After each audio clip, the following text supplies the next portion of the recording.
दोस्तों नमस्कार। मंदिरों की पावन धरा भारत में आज हम आपको ले चलते हैं झारखंड के देवघर, वही देवघर जहां स्थित है बाबा बैद्यनाथ का धाम। अब ये तो हम सभी जानते हैं कि देवघर मंदिर द्वादश ज्योतिर्लिंगों में से एक है, लेकिन इसके अलावा यह मंदिर एक प्रमुख शक्तिपीठ भी है, क्योंकि माना जाता है कि यहाँ माता सती का हृदय गिरा था।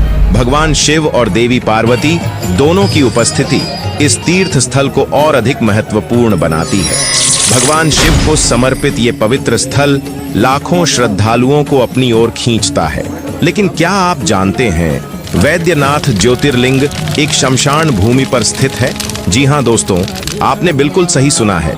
इस भव्य मंदिर के पीछे छिपे हैं कुछ अनोखे रहस्य, कुछ ऐसे चमत्कार जिनके बारे में सुनकर आप दंग रह जाएंगे। कहा जाता है कि देवघर मंदिर की एक झलक पाने के लिए भक्त दूर दूर से आते हैं, मगर क्या वजह है इसकी? क्या है वो रहस्य जो इस मंदिर को बनाता है इतना खास? अगर आप वैद्यनाथ मंदिर के रहस्यों के बारे में नहीं जानते तो इस वीडियो में अंत तक बने रहिए।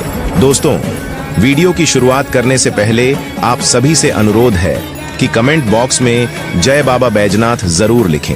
श्री वैद्यनाथ धाम झारखंड राज्य के जसीडीह नामक स्थान पर स्थित है। यह तीर्थ देवघर के रूप में विख्यात है। बैजनाथ धाम अत्यंत प्राचीन ज्योतिर्लिंग है जो अनादिकाल से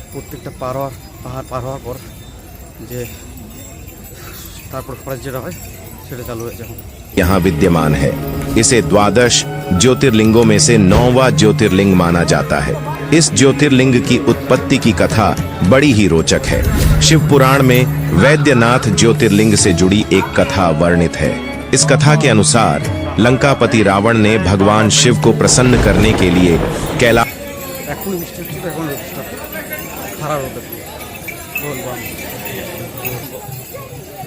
पर्वत पर जाकर कठोर तपस्या की, परंतु जब शिव जी प्रसन्न नहीं हुए तो उसने एक एक करके अपने सिर शिवलिंग पर चढ़ाना शुरू कर दिया।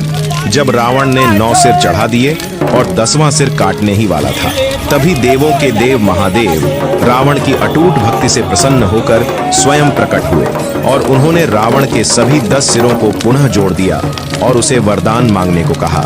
रावण ने भगवान शिव से प्रार्थना करते हुए वर मांगा कि वे उसके साम्राज्य लंका में स्थायी रूप से निवास करें। साथ ही उसने यह भी वरदान मांगा कि वह भगवान का सबसे बड़ा भक्त बन जाए। भगवान शिव ने रावण की प्रार्थना स्वीकार करते हुए एक शर्त रखी। उन्होंने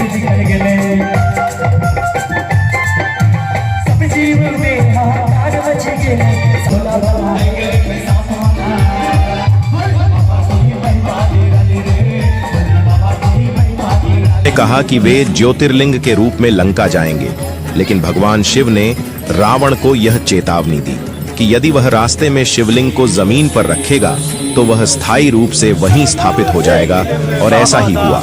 रावण भगवान शिव की कृपा से प्रसन्न होकर ज्योतिर्लिंग को लेकर आकाश मार्ग से लंका की ओर चल पड़ा। लेकिन देवतागण नहीं चाहते थे कि भगवान शिव का प्रतीक दानवों के राज्य लंका में स्थापित हो। देवताओं ने अपनी योग शक्ति का उपयोग करते हुए रावण के पेट में तीव्र दर्द पैदा कर दिया, जिसके कारण उसे लघु शंका के लिए धरती पर उतरने को मजबूर होना पड़ा। इसलिए उसने भगवान विष्णु से, जो वहां बैजू नामक ग्वाल बालक का रूप धारण किए हुए थे, उनसे अनुरोध किया कि वे थोड़ी देर के लिए शिवलिंग को अपने हाथों में पकड़ लें, जब तक कि वह लघु शंका करके वापस न आ जाए। वास्तव में वरुण देव जल के देवता रावण के पेट में प्रवेश कर गए थे, जिसके कारण वह अनियंत्रित रूप से मूत्र त्याग करने लगा कि उससे एक विशाल तालाब बन गया। यह तालाब, जो रावण के मूत्र से बना माना जाता है, आज भी बाबा वैद्यनाथ धाम मंदिर के पास अपनी मूल स्थिति में मौजूद है, और यह तालाब आज भी रावण तालाब के नाम से जाना जाता है। दोस्तों, क्या आपने यह तालाब देखा है? कमेंट करके जरूर बताइएगा। इस बीच ग्वाल बालक बने भगवान विष्णु बाबा एक सहारा है, बोल बम बोल बम बोल बम, ने शिवलिंग को भूमि पर रख दिया, जिससे शिवलिंग वहीं स्थापित हो गया, और इस तरह यह ज्योतिर्लिंग बाबा बैजनाथ धाम के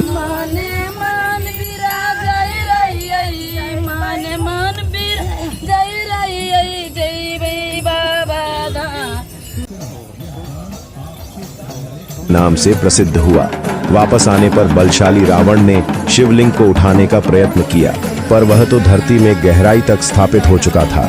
हताश रावण ने सभी तीर्थों की मिट्टी और पवित्र नदियों के जल को शिवगंगा सरोवर 17 किलोमीटर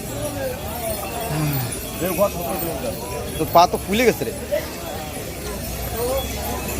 में इकट्ठा कर शिवलिंग का अभिषेक कर नतमस्तक होकर शिवलिंग को प्रणाम किया।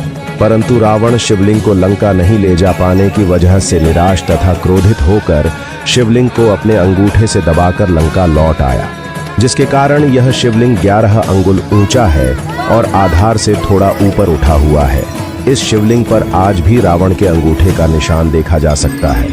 दोस्तों, कहा जाता है कि रावण शिवलिंग की पूजा अर्चना कर लौटते समय अपने भाई कुबेर से छीनी गई चंद्रकांत मणि को वहीं छोड़ गया था। इस रहस्यमयी चमत्कारी मणि की विशेषता यह है कि जैसे ही चंद्रमा की रोशनी में आता है तो मणि से जल टपकने लगता है, जिसमें कई औषधीय गुण होते हैं। लोगों का दावा है कि चंद्रकांत मणि इस मंदिर में खोजबीन के दौरान प्राप्त हुआ था।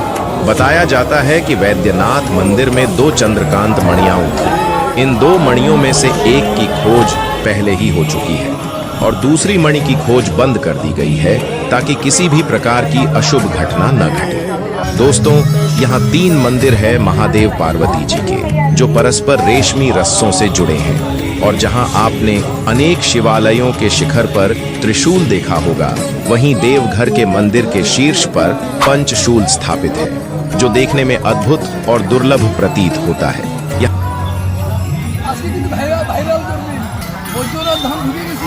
বৈদ্যনাথ ধাম ঢুকে গেছি। এখান দিয়ে আর কত কিলোমিটার আছে? বাবার মন্দির 7.5 কিলোমিটার। বাবার মন্দিরে 7.5 কিলোমিটার। এবার আমরা কতগুলো বোম আসছি? আমাদের বোম হবে 100 উপরে। हम लोग अभी यहाँ पर धर के चलिए तो 100 किलोमीटर के आसपास आ चुके हैं 100 किलोमीटर और का बाबा मंदिर यहाँ से 7.5 7.5 किलोमीटर। हम लोग अभी बाबा मंदिर जाएंगे शिवगंगा शिवगंगा में स्नान करेंगे और उसके बाद बाबा को जल अर्पण करेंगे। জল অর্পণ করবেন। এখানে গুজরাট রাখা হলো। यहाँ महाशिवरात्रि के 2 दिन पहले इस पंचशूल को उतारकर विधिवत पूजा अर्चना की जाती है और शिवरात्रि से 1 दिन पहले इसे पुनः स्थापित कर दिया जाता है। कहा जाता है देवघर के वैद्यनाथ मंदिर में स्थापित पंचशूल 1.25 मन सोने से बना है, जबकि पार्वती मंदिर का पंचशूल 1.25 मन चांद। আর বেশি দূর নেই, চলে আসছি আর 7.5 কিলোমিটার চলে যাই, তাহলে আমার এই বাবার যাত্রা সফল হবে।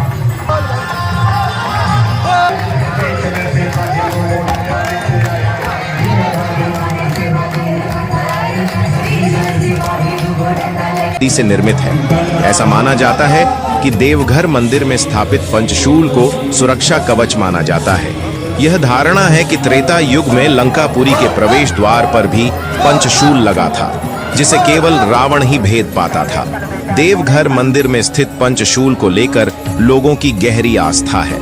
उनका विश्वास है कि इसी पंचशूल के अद्भुत प्रभाव के कारण सदियों से यह पवित्र मंदिर प्राकृतिक आपदाओं से सुरक्षित रहा है। दोस्तों, आपको जानकर हैरानी होगी कि वैद्यनाथ ज्योतिर्लिंग एक शमशान भूमि पर स्थित है। जी हाँ, वर्तमान जहाँ वैद्यनाथ शिवलिंग स्थापित है। बोल बम আর কত কিলোমিটার ভাই এখান থেকে? 7 किलोमीटर। वह स्थान कभी शमशान हुआ करता था। पद्म पुराण और शिव पुराण में वर्णित है कि भगवान विष्णु ने रावण से छल से शिवलिंग प्राप्त कर यहाँ स्थापित किया था, जबकि भगवान श्री हरि ने रावण से शिवलिंग को वर्तमान मंदिर से 6 किलोमीटर दूर हरला जोड़ी स्थान से लिया था। लेकिन शिवलिंग को वहीं स्थापित क्यों नहीं किया गया? इसके पीछे की एक अद्भुत कथा है। पौराणिक कथा के अनुसार दक्ष प्रजापति ने यज्ञ का आयोजन किया, जिसमें उन्होंने अपने दामाद भगवान शिव को आमंत्रित नहीं किया। अपमानित महसूस करते हुए माता सती ने यज्ञ स्थल पर ही आत्मदाह कर लिया। दुखी और क्रोधित भगवान शिव ने सती के मृत शरीर को उठा लिया और तांडव नृत्य करना शुरू कर दिया। शिव को शांत करने के लिए भगवान विष्णु ने चक्र से सती के शरीर को 51 टुकड़ों में विभक्त कर दिया था और ऐसा माना जाता है कि माता सती का हृदय मौजूद शिवलिंग के स्थान पर गिरा था। जब माता सती के हृदय का भगवान विष्णु ने दाह संस्कार करना चाहा तो उनका हृदय अग्नि में नहीं जला, और तब आकाशवाणी हुई कि सती का हृदय शिव बिना अधूरा है। इसे पूर्ण किया जाए इसलिए श्री हरि ने उस शिवलिंग को माता सती के हृदय पर स्थापित कर दिया, जिसे रावणेश्वर हृदयापीठ वैद्यनाथ धाम के नाम से भी पुकारा जाता है। दोस्तों, वैद्यनाथ धाम पर नाग मुकुट देवघर जेल के कैदियों द्वारा बनाया जाता है। यह सुनकर आपको जरूर आश्चर्य हुआ होगा कि वैद्यनाथ मंदिर के लिए नाग मुकुट, जो फूल, बेलपत्र आदि से निर्मित होते हैं, उसे देवघर जेल के कैदियों द्वारा बनाए जाते हैं। यह परंपरा अंग्रेजों के जमाने से चली आ रही है। जेल के अधिकारी बताते हैं कि एक बार अंग्रेज जेलर के बेटे की तबीयत बिगड़ गई थी और दवाओं का कोई असर नहीं हो रहा था। किसी ने उसे वैद्यनाथ मंदिर में नाग मुकुट चढ़ाने का सुझाव दिया। तब जेलर ने ऐसा किया और उसका पुत्र स्वस्थ हो गया। तब से जेलर ने कैदियों द्वारा बनाए गए नाग मुकुट मंदिर में भेजने शुरू कर दिए। इसके लिए जेल में एक विशेष कक्ष बनाया गया, जिसे बाबा कक्ष कहा जाता है। नाग मुकुट बनने के बाद जेल कर्मी बोल बम के नारे लगाते हुए मंदिर पहुंचते हैं। दोस्तों, क्या आप जानते हैं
कि परशुराम पहले कांवड़िया थे, जबकि अन्य का मानना है कि श्रवण कुमार पहले कांवड़िया थे। हालांकि वैद्यनाथ धाम में त्रेता युग के प्रथम कांवड़िये का प्रमाण मिलता है कि भगवान श्री राम ने ही सुल्तानगंज से गंगा जल लाकर भगवान शिव का अभिषेक किया था। इसलिए उन्हें वैद्यनाथ के पहले कांवड़िया माना जाता है। इसलिए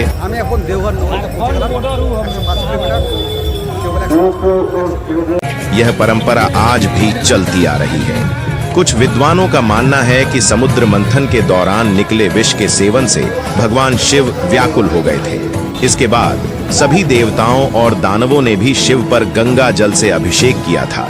इसी घटना को कावड़ यात्रा की शुरुआत माना जाता है। दोस्तों, वैद्यनाथ धाम तीर्थ कुष्ठ रोग से मुक्ति के लिए अत्यंत महत्वपूर्ण माना जाता है।